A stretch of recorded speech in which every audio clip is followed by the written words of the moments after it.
সবাইকে আমন্ত্রণ Clemon beyond the গ্যালারিতে। আপনাদের সাথে আছি আমি জহির সাগর, আর আমার সাথে এমন একজন আছেন যাকে আপনারা স্ক্রিনে পর্দায় এর আগেও দেখেছেন, আমাদেরই সহকর্মী আরিফুল ইসলাম, আমাদের স্টাফ রিপোর্টার। আপনাকে অসংখ্য ধন্যবাদ আমাদের সাথে জয়েন করার জন্য। দর্শক, আপনারা জানেন আজকে থেকে বাংলাদেশের বিশ্বকাপ প্রস্তুতির শেষের শুরু, অর্থাৎ যে দুটা প্রস্তুতি ম্যাচ দিয়ে বিশ্বকাপের আনুষ্ঠানিকতা শুরু করবে বাংলাদেশ, তার একটি যুক্তরাষ্ট্রের বিপক্ষে ডালাসে হবে সেই ম্যাচ রাত 9:30টায়। দর্শক, অনেক খেলা, অনেক বিষয়, তবে আমরা আজকে বেছে নিয়েছি বাংলাদেশ দলের বিশ্বকাপ প্রস্তুতির বিষয় নিয়ে। আমাদের সাথে আগেই বলেছিলাম আরিফুল ইসলাম যুক্ত আছেন, এবং চাইলে আপনারাও যুক্ত হতে পারেন আমাদের এই অনুষ্ঠানে। আপনারা চাইলে ফোন দিতে পারেন আমাদের প্রোগ্রামে স্ক্রিনে দেখানো নাম্বারে এবং জানাতে পারেন আপনাদের কোনো প্রশ্ন কিংবা মতামত। আমরা চলে যাচ্ছি আলোচনায়। আরিফুল ইসলাম, অনেক আসলে প্রতীক্ষার পর একটা বাংলাদেশ বিশ্বকাপ পাচ্ছে, 2 বছর পর পরে বিশ্বকাপ আসে, সেই বিশ্বকাপ একদম দ্বার প্রান্তে। আজকে প্রস্তুতি ম্যাচ দিয়ে শুরু হবে বাংলাদেশের আনুষ্ঠানিকতা। অ্যাজ এ রিপোর্টার আপনারা যেটা মিরপুর থেকে শুরু করে বিভিন্ন জায়গায় বাংলাদেশ দলকে কাভার করে থাকেন, বাংলাদেশ দল কতটা প্রস্তুত একটা ওয়ার্ল্ড কাপ খেলার জন্য? দেখুন, প্রথমত যেটা জানিয়ে রাখতে চাই যে বাংলাদেশ টিম এখন হচ্ছে আইসিসির বলয়ে। কালকে আমরা যখন গণমাধ্যমগুলো নিউজ দেখলাম তখন যতটুকু জানতে পেরেছি যে তারা এখন আইসিসির একদম তত্ত্বাবধানে রয়েছে, প্রস্তুতি ম্যাচ খেলবে। আজকে সেই যুক্তরাষ্ট্রের বিপক্ষেই তাদের প্রস্তুতি ম্যাচ, যাদের বিপক্ষে তারা আসলে সিরিজ হেরেছে, এবং সিরিজ হারের পর যেটা হয়েছে, আপনার পুরো দেশ যদি বলি যে একটা বিশাল অংশ, বড় অংশ তাদের সমালোচনা শুরু করেছে, এবং সেই চাপটা কিন্তু তাদের রয়েছে, এবং সেই চাপ নিয়ে তারা আজকে মাঠে নামছে। প্রথমত প্রশ্ন আছে যে বাংলাদেশ দলের পারফরমেন্স এখন পর্যন্ত কেমন হবে। আমার আপনার যেই প্রশ্নের জায়গা এটা হচ্ছে পারফরমেন্স কেমন হবে। এখন পর্যন্ত কোনো বিশ্বকাপেই যদি বলি বাংলাদেশ ওই মাপের পারফরমেন্স করতে পারেনি, ভালো কিছু দিতে পারেনি। 2015-র কথা যদি বাদ দিই, 2015 নিয়েও আপনি অনেক কথা বলতে পারেন, সেই যাই হোক। তো এখানে একটা প্রশ্ন রয়েছে, বাংলাদেশ দল কেমন করবে। যুক্তরাষ্ট্র সর্বশক্তির দল, তাদের বিপক্ষে হেরেছে, মানসিকভাবে বিপর্যস্ত। তবে শেষ ম্যাচটায় আমরা দেখেছি যে সমালোচনার মুখে কিছুটা ভালো খেলেছে, ব্যাটিং, বোলিং, ফিল্ডিং 3 ডিপার্টমেন্টে তারা ভালো করেছে। এবং সেটা ধরে রাখতে পারে কিনা, অন্য দলগুলোর বিপক্ষে সেটা ধরে রাখতে পারবে কিনা। বাংলাদেশ যখন যুক্তরাষ্ট্রের বিপক্ষে সিরিজ হারে তখন হচ্ছে তাদের যে গ্রুপ পর্বের যে দল, নেদারল্যান্ডস, নেপাল, তারা কিন্তু একটু আশাবাদী হয়ে ওঠে যে এই দলটাকে আমরা হারাতে পারবো। Ariful Islam, well said. আমরা জানি যে ওয়ার্ল্ড কাপের আগে প্রত্যেকটা দল একদম ওয়েল প্রিপেয়ার্ড হওয়ার চেষ্টা করে, সেই জায়গায় বাংলাদেশের কতটা প্রিপেয়ার্ড এটা কিন্তু যুক্তরাষ্ট্র সিরিজটাই আমরা দেখেছি। স্বাভাবিকভাবে একটা প্রস্তুতি ম্যাচ যখন একটা দল খেলতে যায়, প্রস্তুতি ম্যাচ যেটা একেবারেই প্রস্তুতি ম্যাচ, আপনি চাইলে 13 জন খেলাতে পারছেন, চাইলে সবাইকে ব্যাটিং করাতে পারছেন, চাইলে 7-8 জন বল করাতে পারছেন, সবাইকে বল করাতে পারছেন। সেই জায়গায় বাংলাদেশ কি সত্যিকার অর্থে প্রস্তুতি ম্যাচ খেলার মতো একটা মোমেন্ট পাচ্ছে কিনা? কারণ আপনি যদি প্রস্তুতি ম্যাচও দিন শেষে যদি আপনি যুক্তরাষ্ট্রের কাছে হেরে যান, তাহলে সমালোচনাটা কিন্তু দ্বিগুণ হবে। এক্স্যাক্টলি। যখন আপনার জিম্বাবুয়ের বিপক্ষে খেলা হয় তখন বলে যে এই প্লেয়ার কেন খেলছে না, এই ক্রিকেটার কেন বাইরে, তাকে কেন একাদশে নেওয়া হচ্ছে না। কারণ জিম্বাবুয়ের মতো একটা দল তাদের সঙ্গে একটা এক্সপেরিমেন্ট করতে পারে। আবার এটাও টিম ম্যানেজমেন্টের চিন্তা করতে হয়, এই দলটার বিপক্ষে যদি হেরে যায় তাহলে কি হবে, তখন আসলে আমরা কোন দিকে যাবো। বাংলাদেশের প্রেক্ষাপটে যেটা হয় জহির সাগর, যে দুদিকে সমস্যা, ঠিক আছে, হারলেও একটা ঝামেলা, ঠিক আছে, আবার ধরেন জেতার পরেও কিন্তু ক্রেডিট পাচ্ছে না, কারণ তারা ছোট দল, এই ধরনের একটা তকমা নিয়ে থাকতে হয়। মানে এটা খুবই একটা জটিল ব্যাপার বাংলাদেশের জন্য। আরিফুল ইসলাম, বাংলাদেশ দল ওয়ানডে ওয়ার্ল্ড কাপে একটা ভরাডুবি হয়েছে, ম্যাসিভ একটা ডিজাস্টার হয়েছে, আমরা দেখেছি ভারত আসরে। সেখান থেকে এসে অনেকটা নতুন দল বলতে পারি, ক্যাপ্টেন্সিতে পরিবর্তন এসেছে, আমাদের একাদশে অনেক পরিবর্তন আনার চেষ্টা করছেন হাতুড়ে সিংহে। দিন শেষে মোটামুটি কোন জায়গাটা সবচেয়ে বড় প্রবলেমেটিক জায়গা মনে হয় আপনার কাছে, বিশেষ করে বাংলাদেশের এই মুমেন্টে এসে, যে বোলিং ডিপার্টমেন্ট, ব্যাটিং ডিপার্টমেন্ট আর ওভারঅল সব কিছুই মনে হচ্ছে? ওয়ানডে বিশ্বকাপের কথা বলতে পারি, তখন আমি ভারতে ছিলাম, ওয়ানডে বিশ্বকাপটাই কভার করেছি। তখন যেটা দেখেছি যে বিশ্বকাপের শুরুর আগ থেকে যা যা হয়েছে, আপনি তামিম ইকবালের কথা বলতে পারেন, সাকিব আল হাসানের কথা বলতে পারেন, দুই সিনিয়র ক্রিকেটার ভিন্ন ভিন্ন প্ল্যাটফর্মে যে ধরনের স্টেটমেন্ট দিয়েছে সেটার কিন্তু একটা প্রভাব পড়েছে। যদিও একটা বড় অংশ যারা হচ্ছে টিম ম্যানেজমেন্টে তারা বলেছেন না, এগুলোর প্রভাব পড়ে না। পরে আমরা সেটা দেখেছি আসলে পারফরমেন্সের যে ঘাটতি। বাংলাদেশ আসলে 2টা ম্যাচ জিতেছে, ভারতে গিয়ে সবারই আশা ছিল যে ওই কন্ডিশনে বাংলাদেশ ভালো করবে, কিন্তু আসলে কিছুই করতে পারেনি। সে যাই হোক, তারপর যেটা হয়েছে বিশ্বকাপ চলাকালীন আমরা দেখেছি লিটন দাসের একটা ব্যাপার ছিল সাংবাদিকদের সঙ্গে, তার যে আচরণ, এই সব বিষয়। তারপরে হচ্ছে নাসুম কেন্দ্রিক খবর পরবর্তীতে আমরা গণমাধ্যমে দেখেছি। তো বাংলাদেশের ক্ষেত্রে যেটা হয়, মাঠের চেয়ে মাঠের বাইরের আলোচনায় তারা বেশি সরব থাকে, এই বিষয়গুলো রয়েছে। এবারের কথা যদি বলি, এই দলটা গোছানোই মনে হচ্ছিল। অনেক অনেক সিনিয়র এখানে নেই, সাকিব সহ দু একজন রয়েছেন যারা হচ্ছে দলটাকে আপনার আগলে রাখতে পারেন। তারপর যেটা হয়েছে যে দলগত যে নৈপুণ্য সেটার অভাব। আপনি সবশেষ যে যুক্তরাষ্ট্র সিরিজ সেখানেই আপনি দেখতে পাবেন যে আমাদের তো ওই মাপের ক্রিকেটার নেই যে আসলে আপনার ওইভাবে ম্যাচ জিতিয়ে দিবে। কিংবা ধরেন ম্যাক্সওয়েলের যে ইনিংস আমরা দেখেছি ধরেন ভারতে, সেটা ওয়ানডে বিশ্বকাপে ছিল, ধরেন ওই ইনজুরি নিয়ে যে ধরেন এক হাতে ম্যাচ জিতিয়ে দাও, ওই ধরনের সামর্থ্য নেই। ম্যাক্সওয়েলের প্রসঙ্গে আমরা পরে আসছি। ম্যাক্সওয়েলের মাপের টি-20 ক্রিকেটার বাংলাদেশে নেই, আমি মোটামুটি যারা ক্রিকেট বোঝে সবাই জানে। কিন্তু আমার প্রশ্ন হচ্ছে, আমরা এক নজরে একটু দর্শক উদ্দেশ্যে দেখাতে চাই, একটা গ্রাফিক্স কার্ড দেখাতে চাই, সেখানে আসলে খুব ভালোভাবে দেখানো যাবে বাংলাদেশ 18 বছর ধরে টি-20 ক্রিকেটটা খেলে। আপনি যদি এই 18 বছর পরেও যদি জানতে চাই আমরা যে বাংলাদেশের সর্বোচ্চ স্ট্রাইক রেট হোল্ড করা ক্রিকেটারকে, সেটা অবশ্যই আপনি অবাক হবেন, আপনি নিজেও জানেন, সেটা হচ্ছে মাশরাফি বিন মুর্তজা। 136.something স্ট্রাইক রেট, যিনি 6-7 বছর আগে ক্রিকেটকে ছেড়ে দিয়েছেন, তিনি এখনো হোল্ড করছেন সর্বোচ্চ স্ট্রাইক রেট। যে জায়গায় আমরা আইপিএলে দেখছি 200 ইভেন 300 প্লাস পর্যন্ত স্ট্রাইক রেট নিয়ে ব্যাট করেছেন।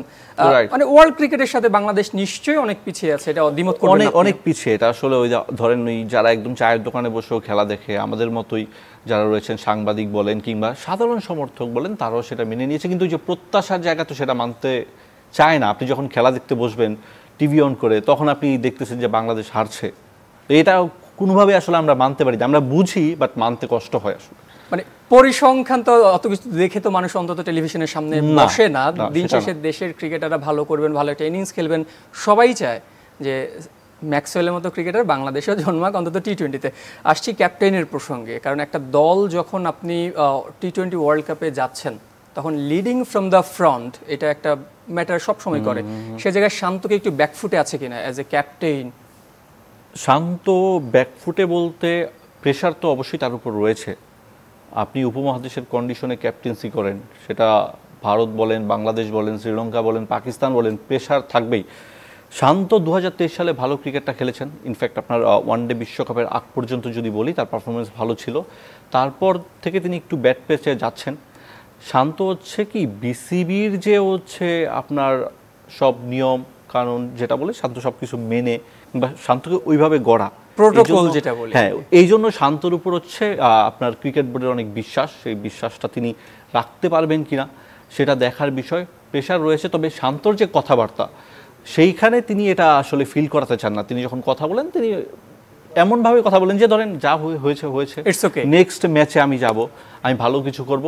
তিনি এভাবে একটা অ্যাটিটিউড দেখান। কিন্তু আরিফুল ইসলাম পরিসংখ্যান তো ভিন্ন কথা বলে। আমরা যদি দেখি যে নাজমুল হোসেন শান্ত ক্যাপ্টেন্সি পাওয়ার আগে খেলেছেন 25 ম্যাচ, রান করেছেন 566। সেই নাজমুল হোসেন শান্ত ক্যাপ্টেন্সি পাওয়ার 8 ম্যাচে করেছেন মাত্র 120। স্ট্রাইক রেটটাও অনেক কমে গেছে, 120 থেকে মোটামুটি 100 সামথিংয়ে চলে আসছে। সো এই জায়গায় এসে আপনার কাছে মনে হয় যে নাজমুল হোসেন শান্তর জন্য নিজেকে প্রুভ করার একটা মঞ্চ হতে পারে? অবশ্যই 8 ম্যাচ গিয়েছে। আমরা এই মুহূর্তে তো আর শান্তর কাছ থেকে অধিনায়কত্ব কেড়ে নেয়, এটা মোটেও ঠিক হবে না। প্রথম কথা হচ্ছে এটা। আর বাংলাদেশের যে দল, সেখানে হচ্ছে আপনার খুব যে ভালো কিছু করে ফেলবে এটা আশা করা অন্তত আপাতত থাক। আমরা বিশ্বকাপটা যেতে দিই, দেখা যাক সে কী করে। আর ক্যাপ্টেন্সি বদল করা উচিত কিনা, এমনি হচ্ছে গণমাধ্যম যে প্রশ্ন করে না আপনার এক্স ক্রিকেটার, বেশিরভাগ ক্রিকেটাররাই বলেছেন যে ধরেন এই মুহূর্তে না, এটা আসলে টিমের জন্য আরও বড় ভালো হচ্ছে মন্দ বেশি হবে, এটা আসলে পসিবল না। এখানে সাকিব মাহমুদুল্লাহ রয়েছেন, যদি কোনো প্রয়োজন পড়ে অবশ্যই তারা শান্তকে হেল্প করবে। ব্যাটিং ব্যর্থতা নিয়ে কথা বলবো আর লিটন দাস আসবে না, এটা এই মুহূর্তে অন্তত হচ্ছে না, যদিও বা আমিও পার্সোনালি লিটনের ব্যাটিং স্টাইলের একজন ফ্যান।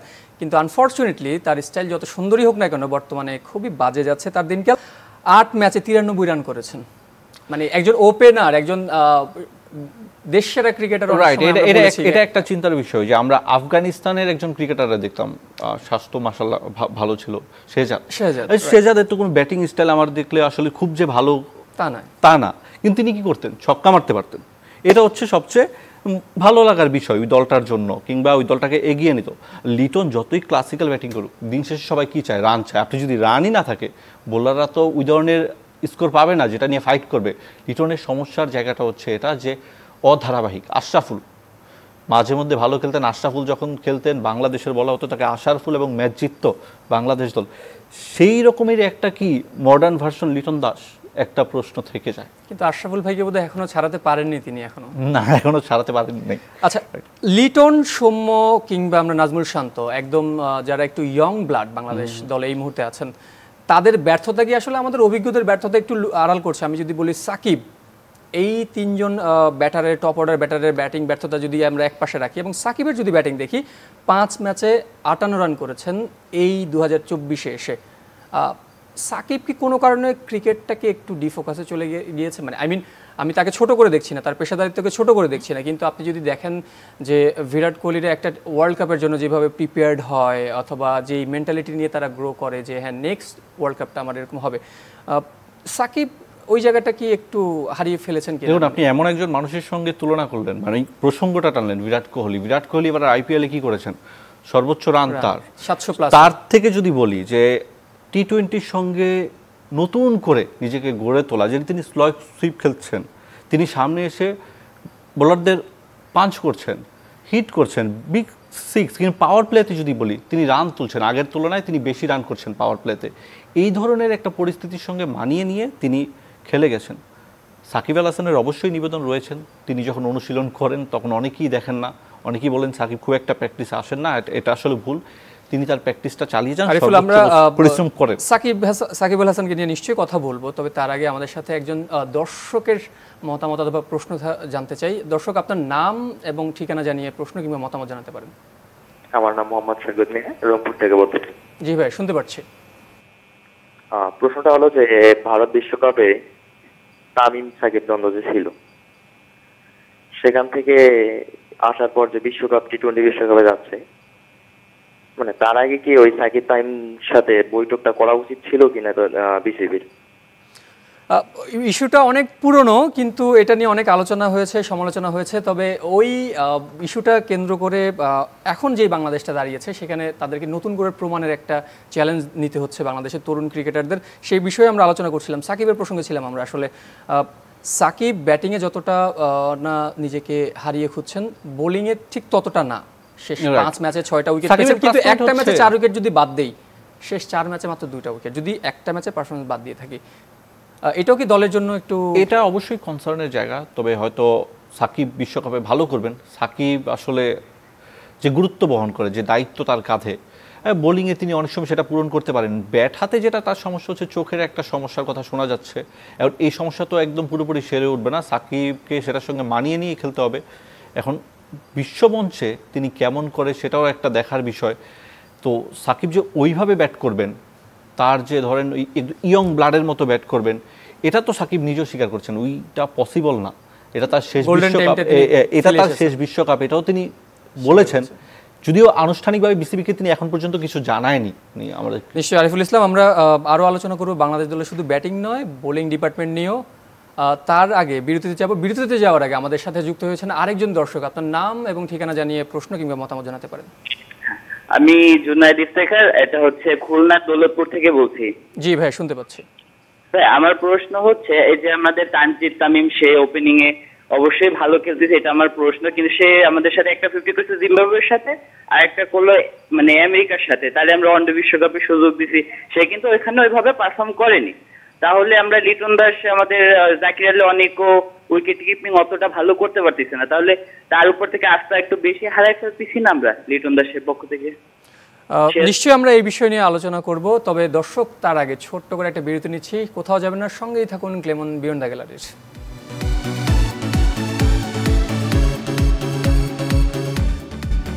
দর্শক, বিরতির পর আবারও সবাইকে স্বাগত জানাচ্ছি ক্লেমন বিয়ন্ড দ্য গ্যালারিতে। আমরা কথা বলছিলাম বাংলাদেশ দলের বিশ্বকাপ প্রস্তুতি নিয়ে। আপনাদের সাথে ছিলাম আমি জহির সাগর, আমার সাথে আছেন আমাদের এই সহকর্মী আরিফুল ইসলাম। আরিফ, আপনাকে আরও একবার স্বাগত। আমরা যেখানে ছিলাম সেখান থেকে শুরু করতে চাই। একজন দর্শক আমাদের কাছে প্রশ্ন রেখেছিলেন, তানজিদ হাসান তামিম এর উপর বাংলাদেশ দল কি বর্তমানে একটু বেশি ভরসা করছে কিনা, সেই জায়গায় লিটন দাস কি একটু ব্যাকফুটে চলে যাচ্ছে কিনা? দেখুন, ভরসা করছে কিনা সেটা না, ভরসা করতে হচ্ছে কিনা, প্রশ্নটা হচ্ছে সেটা। তানজিদ তামিমের অভিষেকটা যদি বলি, টি-20-র অভিষেক আপনার সবশেষ জিম্বাবুয়ে সিরিজে হয়েছিল, সেখানে যিনি 5টা ম্যাচ খেলেছে, 2টা 50 করেছেন, আর যুক্তরাষ্ট্রে গিয়ে একটা। অর্থাৎ তার যদি দেখেন পরিসংখ্যান, 8 ম্যাচে বোধহয় 3টা 50 হবে, সেক্ষেত্রে তাকে ভরসা করতেই হয় এবং তিনি বিশ্বকাপ একাদশে থাকবেন এবং ওপেনিং করছেন, এটা মোটামুটি কিন্তু আমরা নিশ্চিতভাবেই বলতে পারি। এবং লিটন দাসের হচ্ছে ওই যে অফ ফর্ম, সেখানে তাকে আবার প্রমাণ করতে হবে। প্রমাণটা কোথায় করতে হবে? এই যে প্রস্তুতি ম্যাচ দুটো রয়েছে, সেই দুটাতে যদি তিনি বড় ইনিংস খেলেন তখন আবার তার উপর টিম ম্যানেজমেন্ট ভরসা করবে। আরিফুল ইসলাম, মনে হয় শুধু রান পেলেই হবে না। আপনার টি-20 যেহেতু অনেক কম বলে অনেক বেশি রান করার একটা চ্যালেঞ্জ থাকে, তানজিদ তামিম অন্তত সেই জায়গায় অন্তত লেটার একটা পাচ্ছেন। তার হাতে যে স্ট্রোক, অন্তত ভালো শট খেলার যে প্রবণতা এবং সেটা এক্সিকিউট সামর্থ্য রাখেন, সেই জায়গায় নিশ্চয়ই তিনি অন্য বাকিদের চেয়ে বাকি দুজনের চেয়ে এগিয়ে থাকবেন। ইনফ্যাক্ট সৌম্য সরকারের কথা বলতে হয় যে বিশ্বকাপটা শুরু হবে আবার সৌম্য সরকার অফ ফর্মে, মানে তিনি তার আগে ভালো পারফরমেন্স করে শেষ ম্যাচটা একটু ভালো করেছেন, ঠিক আছে, তারপর আবার শুরু হয়ে গেছে, শেষ ম্যাচটা তিনি ভালো করেছেন। এখন দেখা যাক বাকি ম্যাচগুলো তিনি কি করবেন। তার মানে একটা স্লট অন্তত হাতুরু সিংহে ফিক্সড করে ফেলেছেন টপ অর্ডারে, সেটা হচ্ছে তানজিদ হাসান তামিম। তার পার্টনার কি হবেন এটা হচ্ছে ডিসাইড করার বিষয় এই দুটা ম্যাচে। বোলিং ডিপার্টমেন্ট নিয়েও বাংলাদেশের আসলে একটু কথা বলা আছে। এক মোস্তাফিজকে যদি আমরা আলাদা রেখে দেই, যুক্তরাষ্ট্র সিরিজে কিন্তু আমরা ঢুকেছি বোলিংয়ে। তবে আলোচনা নিশ্চয়ই এই ব্যাপারে আলোচনা করব। আরও একজন দর্শক আমাদের সাথে যুক্ত হতে যাচ্ছেন। প্লিজ আপনার নাম এবং ঠিকানা জানিয়ে আপনার প্রশ্ন কিংবা মতামত জানাতে পারেন। জি, আসসালামু আলাইকুম। আমার নাম জাফরুল চৌধুরী, আমি চাঁদপুর থেকে। জি, শুনতে পাচ্ছি। আমার প্রশ্ন হচ্ছে, ইমরুল, আমাদের এত ওপেনার সংকট থাকার পরও ইমরুল কায়েসকে কেন দলে সুযোগ দেওয়া হচ্ছে না? প্লাস এই বিশ্বকাপে পারভেজ ইমনকে কেন সুযোগ দেওয়া হলো না? এটা নিয়ে আপনারা একটা প্রশ্ন রাখবেন বিসিবির কাছে। আসলে দল যখন ঘোষণা করা হয়েছে অথবা যতবারই বাংলাদেশ দল ঘোষণা করা হয়, ঘুরে ফিরে যে কয়েকটা নাম বাংলাদেশের মানুষের, সাধারণ মানুষের অথবা সামাজিক যোগাযোগ মাধ্যমে বলি আসে, তার মধ্যে একটা কমন নাম বোধ হয় ইমরুল কায়েস। মানে যদিও জনতার মঞ্চে তিনি খুবই জনপ্রিয় একজন ক্রিকেটার, নো ডাউট। তবে টি-20 পরিসংখ্যানটা বোধহয় ইমরুল কায়েসের খুব একটা সমৃদ্ধ এমন না। পারভেজ ইমনের কোশ্চেনটা ছিল, সেটা খুবই ভ্যালিড। তিনি ভালো খেলছেন রিসেন্ট টাইমে এবং বয়সের সঙ্গেও যায়। পারভেজ ইমনকে দলে নেওয়া হয়েছিল, তবে সুযোগটা তিনি পাননি ওইভাবে। তো এটা একটা ভালো ডিসিশন হতো যদি তাকে রাখা যেত কোনোভাবে। আমরা শেষের পথে আছি অনুষ্ঠানের। আমরা ছোট্ট করে জানতে চাইবো, এই দুটা প্রস্তুতি ম্যাচের পরে বাংলাদেশের বিশ্বকাপ মিশনটা শুরু হবে। অনেকেই বলছেন কোচ চন্ডিকা হাতুরু সিংহের জন্য এটা এসিড টেস্ট। অ্যাজ রিপোর্টার, মাঠে ঘাটে আপনারা যেহেতু ক্রিকেটটা ফলো করে থাকেন, ক্রিকেট বোর্ডের কর্তাদের সাথে মিশন, ছোট্ট করে বলবেন এটা কি তার জন্য এসিড টেস্ট সত্যিকার অর্থেই কিনা? অবশ্যই এটা অনেক কিছু নির্ভর করছে। হাতুরু সিং এর কাছে এই পর্যায়ে এসে বাংলাদেশ ক্রিকেট বোর্ড রেজাল্ট চায়, সেটা যদি না দিতে পারে অবশ্যই এটা তার জন্য বাজে কিছু হতে যাচ্ছে। বোলিংটা নিয়ে কথা বলা খুবই কম সময়, খুবই দুঃখিত আরিফুল ইসলাম। দর্শক, আমরা একেবারে অনুষ্ঠানের শেষ পর্যায়ে আছি। আপনারা যারা যুক্ত হয়েছিলেন আমাদের সাথে সবাইকে ধন্যবাদ জানিয়ে শেষ করতে চাই। ক্লেমন বিয়ন্ড দ্য গ্যালারিতে নিশ্চয়ই দেখা হবে অন্য কোনো দিন অন্য কোনো বিষয় নিয়ে।